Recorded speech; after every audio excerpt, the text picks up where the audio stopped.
So it does sound as if you support at least a debate about a maximum legal temperature for people to work or go to school in.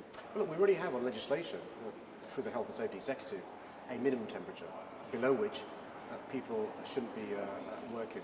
We've got to be dexterous and flexible when it comes to maximum temperature, because there's not a one-size-fits-all. I met yesterday a head teacher, and she was just so smart, so savvy. She pointed out to me that some of her kids are cooler in school than they would be at home. But also, her teachers were being really good. They changed their day, so the kids were going in the playground when it was cooler, and they were spraying them with water, and not when it was hot. But I recognise it's not a one-size-fits-all, but I think the government should be looking at. But if there's a minimum temperature, there should be a maximum That's temperature. The logic, right? But I appreciate a factory may be different to a different building. We've got to recognise heat waves are the new norm. We've got to adapt our city and adapt our country like other cities and other countries have done. And the joy of being the UK is other cities have gone first. So we can learn the experience from our friends in Barcelona or Milan or Paris or Qatar.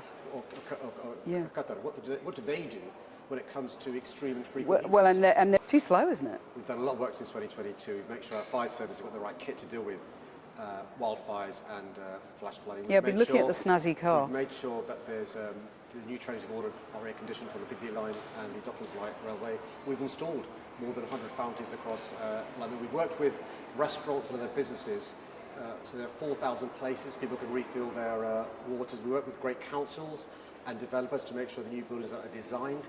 Think about trees that are shady, but windows that are big. Heat pumps that provide heat in the winter, but cool in the summer. And we're going to carry on working, but no one organisation can deal with this themselves. So City Hall are working with the NHS. There are 50 hospitals in areas that are too hot. The government, 1,600 schools suffer extreme heat. Councils, 350 care homes suffering extreme heat.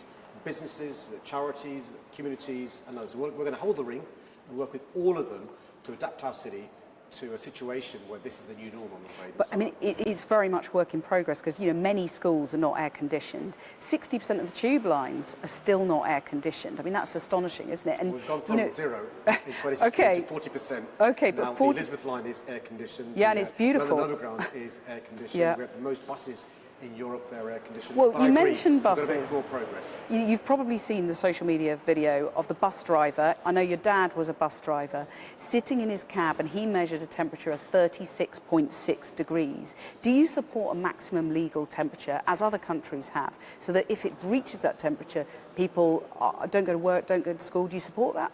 My starting point is to thank every single frontline worker who has to go to work today. Whether you're a bus driver, a tube driver, a train driver, a nurse, a doctor, a street cleaner, a retail worker, thank you. It is not acceptable for any bus driver to work in those conditions. And I've been quite clear to these private bus companies through TfL, every bus that leaves a garage must have air conditioning that's working, every coolant system must be working. I want to say directly to bus drivers, if your cabin is too hot, if the conditions are oppressive, please do not take your bus out. Please stop your bus if you're out and about. I've said to TfL to suspend any bus performance indicators. Nobody's going to be penalised for a bus being late. We've got to look after our frontline. Right, so that bus driver in that situation should basically refuse to work if his cab is too hot. I want to thank Unite the Trade Union. They've been fantastic in letting us know where there are issues. We've been addressing the issues proactively and reactively as well. It's not acceptable in 2026 for anybody in this great city to work in those conditions. So, look, London, like the rest of the country, is simply not ready for heat waves that are more frequent and that are more extreme. And that's why in 2022 we set out a review.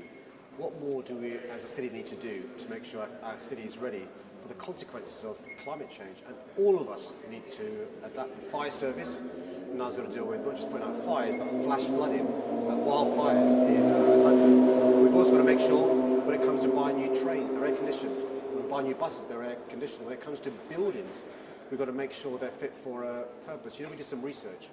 In 2022, because of the consequences of that heat wave, the impact on businesses, on transport, on the NHS, it cost us £1.5 billion. So in lost productivity. Spot on. The cost of inaction far away the cost of action.